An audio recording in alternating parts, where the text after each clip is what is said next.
Det her bygningsværk bag ved mig er Triumf. Ja, det er i Paris, hvis nogen skulle være i tvivl om det. Triumf er jo det ord, det bedste vil beskrive mig til Zombie Slam 3. Jeg er med i Battle Royale om en titelkamp mod Rick Dominic. Og jeg er med i den Battle Royale for at vinde den. Jeg ved, Kimball er med. Jeg har hørt Kimball. Ja.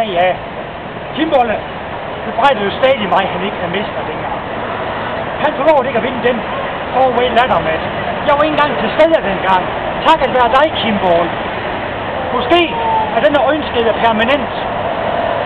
Men, Kimball, jeg har sørget for kræfter, der nok skal tage sig af dig i den battle royale.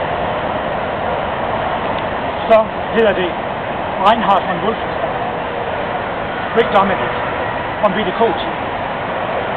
Jeg ved, Dominic er en virkelig dygtig wrestler. En færdig mester, der gør, hvad det er nødvendigt for at vinde sine kampe. Men jeg har været i ring med Dominic. Han har haft mig låst fast i hans submission move. Jeg gav ikke op. Jeg fik taget ind og vandt kamp. En ting mere. Denne gang har jeg ikke The Geek, som Marker skal bekymre om. Han er uterren. Hvem ved, hvad han kan finde på under en kamp? Måske hopper han ud af ringen for at gå for en cheeseburger. Sætter sig hen i ringhjørnet for at læse i hans tegneserie, hvad ved jeg. Og endnu vigtigere, Dominic. Denne gang har du ikke Zack Wright som opbakning i dit ringhjørne. Svært imod.